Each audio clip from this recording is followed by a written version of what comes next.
muito obrigado por estar aqui conosco, um prazer imenso. E queria aproveitar essa oportunidade, eu acho que justamente nessa série que nós estamos fazendo, que você nos contasse como é que foi a criação do Dia da Agricultura Irrigada. O que te inspirou? O que isso significa para você? Gabriel, obrigado pela pergunta. Prazer estar aqui com vocês. Fizemos essa série aí que eu acho importante por vários motivos, mas principalmente para melhorar a percepção da sociedade em relação à agricultura irrigada, que é uma tecnologia importante. Ela é importante para produzir alimento que a sociedade não consegue se desenvolver, estabilizar sem segurança hídrica alimentar.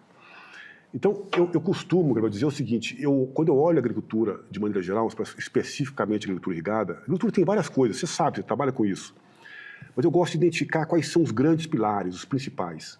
Na agricultura irrigada, eu acho que a percepção popular, a questão da comunicação é um dos pilares de sustentação, porque se a sociedade não estiver alinhada, a coisa desanda.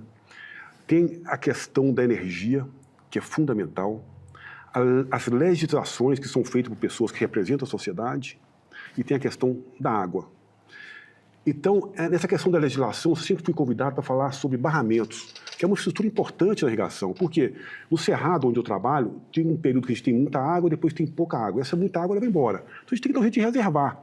Mas era quase impossível, muito difícil a gente reservar, segurar essa água. Então, tem que trabalhar na legislação, porque a legislação impedia. E você mudar uma legislação é ser contra o ambiente. É que a gente tem que revisitar as coisas de tempo em tempo. Então, eu pensei, eu tenho que criar uma infraestrutura, uma coisa para a gente trabalhar institucionalmente e mostrar que a gente pode melhorar a legislação. Foi quando eu idealizei a RENAI, que hoje o presidente é o Luiz Barcelos, uma pessoa espetacular. E a RENAI, então, ela começou a trabalhar, a ideia era trabalhar nessas questões básicas de forma estratégica. A gente tem muito pouca estratégia no Brasil. Eu falei, mas quando eu vou lançar? Que dia que eu poderia ter para lançar a RENAI? E aí eu falei, no Dia da Água não dá, porque eu sou muito convidado para falar no Dia da Água, mas só para criticar. Ia ser o fim do mundo, né? Eu falei, mas não tem um dia específico para falar da agricultura irrigada? Eu tenho que criar o dia. Mas que dia que seria, né? Eu queria o mais longe possível do Dia da Água. Eu vou pôr mais próximo do período seco, porque quase tudo que se produz no período seco vem da irrigação. E um pouco depois de um dia importante, que é o Dia Mundial do Meio Ambiente, que é logo um pouco antes. Aí coloquei uma 15, foi uma data boa, e agora vai fazer 2 anos que a lei foi implementada, tem 5 anos que nós começamos a idealizar e pensar nisso. Aí tem um grupo muito grande de pessoas que trabalharam, foi muita gente trabalhando, não é fácil, por incrível que pareça, criar uma lei que aprovou no Senado. E depois disso, o mais interessante, nós começamos a trabalhar nos estados, para que os estados pudessem replicar a mesma data. E por incrível que pareça, só falta a minha Minas Gerais ainda como estado, vários outros estados seguiram a rotina. Então foi assim que criou, e é um dia importante. E tem pessoas que falam assim, Toninho, vamos colocar o contraditório? Eu falo, gente, não, essa data é só para falar bem. Você não chama ninguém no seu aniversário para falar o contraditório. O contraditório fala aqui depois. Maravilha. Então é um momento para falar bem, para apresentar a tecnologia para a sociedade, e depois a gente discute os problemas que tem. Tá bom? Maravilha. Além de uma bela história, eu ouvi direto, né, do idealizador, acho que é a fonte mais rica que a gente tem aqui para ilustrar essa data. E, Linneu, me diz uma coisa, na tua visão, hoje, qual é o principal desafio da cultura irrigada no Brasil? Essa é uma boa pergunta, Gabriel. A gente sempre ouve... tem várias formas de você olhar essa pergunta. Eu vou tentar não esquecer de todas, mas eu acho que o pessoal pensa muito na água, né? No Brasil nós temos 12% das reservas de jogadores do mundo. No mundo lá fora, o povo fica impressionado de falar que não tem água no Brasil. Está certo que 80% disso está no Amazonas. Eu, como pesquisador, trabalho na água, mas o nosso grande desafio é energia. Lógico que tem os pilares, né? Percepção popular, que a gente trabalha, as legislações também que têm que ser melhoradas, né? Não é que elas não são importantes, elas são importantes, nós temos que melhorar. Energia é um grande gargalo. Tem lugar que a pessoa tem água, tem ar, mas não tem energia. Energia é a base de tudo que você quer desenvolver. Eu costumo dizer que se você resolver energia, você resolve até água. Porque você tira a água do mar, dessaliniza, leva para qualquer lugar que você quiser, você transporta a água. E transportar água gera valor econômico. E quando você gera valor econômico, você melhora a vida das pessoas. A gente, no fundo, está falando de pessoas. Então, a energia é um gargalo para desenvolver, e eu trabalho pouco energia, porque eu acho que a energia é muito de Estado. O Estado tem que ter seu papel de segurança energética, trabalhar. E hoje nós estamos num gargalo energético. A sorte é que as alternativas estão entrando, estão, de certa forma, suprindo, mas nós estamos num momento aí importante para se trabalhar essa questão energética. E depois vem a água. A água nós temos muita água, mas infelizmente ela não é igualmente distribuída no nosso país. Tem regiões que tem mais, tem menos, mas de maneira geral a gente consegue produzir bem no nosso Brasil e ter água para a gente incrementar e a água não ser um impeditivo para o desenvolvimento, ser um fator, na verdade, de unir as pessoas, que você possa desenvolver as regiões e melhorar a vida das pessoas. Bacana. E aí compartilho, Lineu, né, quando a gente fala sobre os desafios, um pouco da visão, a gente gosta sempre no possível aí rodar e conversar com os nossos clientes. E hoje a gente tem o conhecimento e os clientes passam isso muito para a gente, que ele não tem dúvida se ele vai aumentar a área irrigada dele ou não vai, se vale a pena ou não vale a pena, é justamente se existe a disponibilidade hídrica e a de energia. Existindo a disponibilidade hídrica e energia, o cliente ele vai porque ele sabe, obviamente, os resultados e quanto ele tem mais segurança por fazer a gestão de uma área irrigada quando você compara com uma área de sequeiro. Eu vou complementar com você. Nesse vídeo que a gente fez aí com a Copa, o Túlio está ali, foi uma pessoa que participou efetivamente, né? Teve uma pergunta dessa, né? Por que a gente não irriga mais? Porque, na verdade, eu associei a minha resposta lá, é que, historicamente, nós nunca precisamos. A nossa agricultura de sequeiro, ela sempre deu conta, ela é competitiva em relação aos países, sempre deu conta. Você pega o Egito, por exemplo, 99% da agricultura do Egito é irrigada. Não chove. Não chove. Aqui chove bem. Mas, então, a nossa agricultura irrigada sempre foi crescendo, em 200 mil, 250, algum um pouquinho mais, mas no geral é isso. Mas agora, os sinais, né, e isso tudo que a gente está fazendo, eu estou morando nos Estados Unidos, vim aqui para comemorar essa data, estão indicando que o clima está mudando, principalmente a chuva. A melhor água que tem é a água da chuva. Pode perguntar para um fazendeiro, para o seu avô que trabalha no campo, a água da chuva, a planta é diferente. Mas a chuva está ficando mais concentrada. Ela nem está reduzindo tanto. Ela está reduzindo um pouquinho, mas nem tanto, isso não é problema. Ela fica mais concentrada. Quando ela se concentra mais, eu costumo brincar que é como se fosse tomar café, né? Você toma café de manhã, depois você quer almoçar. Não deixa de comer tudo no mesmo horário. Depois você precisa de água. E a irrigação, ela complementa a chuva. E ela vai ser mais importante. Ela vai entrar como a principal tecnologia quando você quiser sustentabilidade na produção de alimentos. Aí, Gabriel, complementando, né, eu recebi uma pergunta de uma produtora que eu gosto muito, né, Rovena, lá do noroeste de Minas, região de Paracatu, terra da minha mãe, por acaso. Ele falou, doutor Leão, a gente tem medo de produzir mais alimentos, precisa de irrigar mais? Essa é uma pergunta que surge. Até porque a Science produziu um artigo determinadamente falando que a gente tem alimentos suficientes no mundo. E quando você pensa em crescimento populacional, eu até hoje, nos meus artigos, eu não falo muito mais, que a tendência da população está diminuir. Em grande parte do mundo desenvolvido. Vai crescer na África, um pouco na Ásia, né? Ela ainda cresce. Então, mas o mundo hoje, a irrigação, ela entra para estabilizar. Porque a gente tem alimento, mas na agricultura de sequeiro você pode ter um pico aí, passar 2, 3 anos com produção baixa, e com isso você quebra e o mundo volta a passar fome.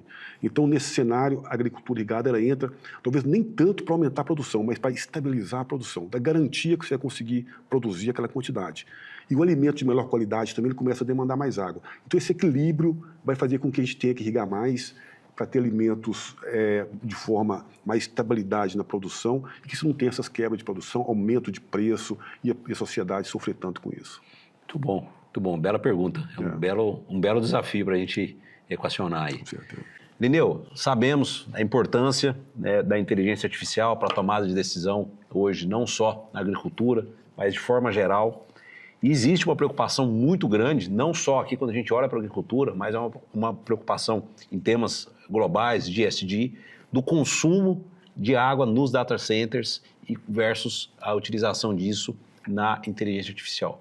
Como é que você vê esse consumo, como é que você vê essa tendência quando a gente pensa dentro da agricultura irrigada e o uso de tecnologias artificiais? Essa é uma pergunta muito interessante, Gabriel. Eu estava lá em Cornell, na Universidade de Cornell, e pude participar de um trabalho de final de curso dos estudantes lá da engenharia ambiental, cujo tema era esse: querem implantar um data center, tem água suficiente, é possível. E esses data centers que estão entrando, eles realmente utilizam muita água. E para o público entender, ele utiliza muita água por quê? Porque toda vez que se processa alguma coisa, gera calor. Então, você tem que resfriar. Então, tem as tecnologias de você resfriar por evaporação, toda vez que se evapora água, você tira calor. Então, tem várias formas de você trabalhar isso. Então, o grande problema que eu vejo, que se você pensar, é que esses data centers, nós não podemos fazer uma análise única e exclusivamente da quantidade de água que eles vão utilizar. Eu sou muito mais você olhar o balanço hídrico. dele, o balanço geral dele, energético em termos de água, né? Se eles estão gastando 10, mas se eles contribuem para economizar 20 em outro lugar, o balanço é positivo. Perfeito. Imagina se você consegue, com essa tecnologia, você melhorar o manejo, aplicar melhor a água, você melhorar a eficiência em outros pontos. Esse é um ponto que a gente tem que pensar, né? Mas vai gastar, vai. E a dificuldade com eles é o seguinte, a gente tem que planejar. No Brasil, a gente planeja muito pouco, infelizmente. A agricultura irrigada é a principal usuária. Eu costumo brincar, a principal usuária usa de quase nada, mas é a principal. Usa pouca água. Mas esses data centers são concentrados numa única região.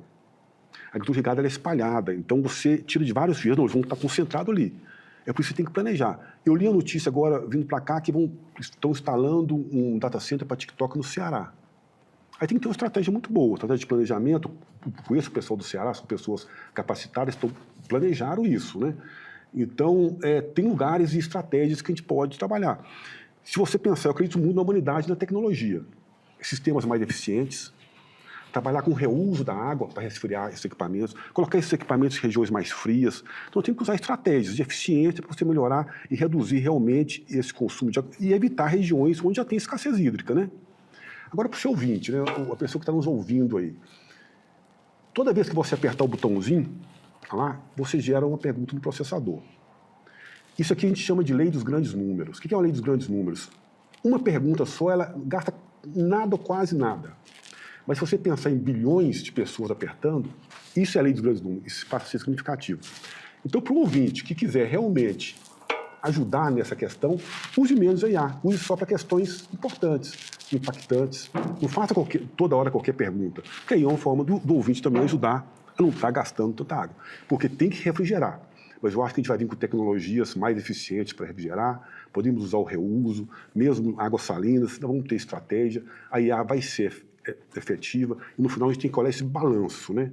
O quanto que ela vai poder ajudar, economizar em outros locais, a gente faz esse balanço, eu acho que vai ser positivo. Ela veio para ficar e eu acho que vai contribuir muito com a nossa agricultura irrigada também. Perfeito. E aí, como é um caminho sem volta, né, volta naquilo que você comentou algumas vezes, a necessidade de ter uma estratégia para. E aí a gente contar, né, com a conscientização do usuário aí também. O Lineu falou aqui, pensei bem, quantas vezes você solta uma mensagem, clica ali, aquilo está consumido. Então, acho que essa conscientização é fundamental aí. Lineu, estamos encaminhando aqui para o nosso encerramento. Queria te deixar aberto, mais alguma coisa que você gostaria de trazer, uma mensagem que você gostaria de deixar final?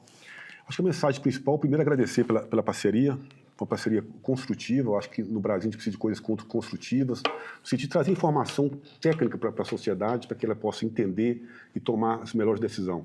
Quando a gente for pensar em crescimento da irrigação no Brasil, eu não gosto de dar números, Gabriel. Eu falo assim, a sociedade tem que definir quanto a gente quer produzir de alimento. E alimento é a base. Então, com isso a gente define. Então, a sociedade tem importância grande nisso e depois o mercado dito, tanto que a gente tem que crescer. Então, foi um prazer participar. A mensagem, gente, é que o clima está mudando. E essa mudança tem indicado que a gente vai precisar irrigar mais. E não se preocupe com a questão de uso da água, porque a nossa lei é muito boa, a 9433. E nós temos outorga, toda vez que alguém vai usar água, ela é outorgada, ela é organizada. Então, é água para produzir alimento. A gente tem que planejar, trabalhar como sociedade para que a gente possa, no final, estar contribuindo para o país e com a qualidade de vida das pessoas no campo e na cidade. Obrigado. Maravilha. Leo, obrigado pela parceria, obrigado pela oportunidade. Essa série da Água em Debate foi uma série extremamente profunda, tratamos temas técnicos e impressionante como o Lineu trouxe o aprofundamento, o conhecimento técnico de uma forma leve, de uma forma descontraída, ao mesmo tempo muito objetiva, fazendo as perguntas, respondendo as perguntas dos nossos participantes. Então, acho que foi uma iniciativa muito bem desenvolvida aí ao longo desse tempo, nessa série. E as portas estão sempre abertas para a gente sempre conseguir passar o máximo de conhecimento, produzir esse conhecimento com as pessoas e compartilhar um pouco dessas nossas experiências.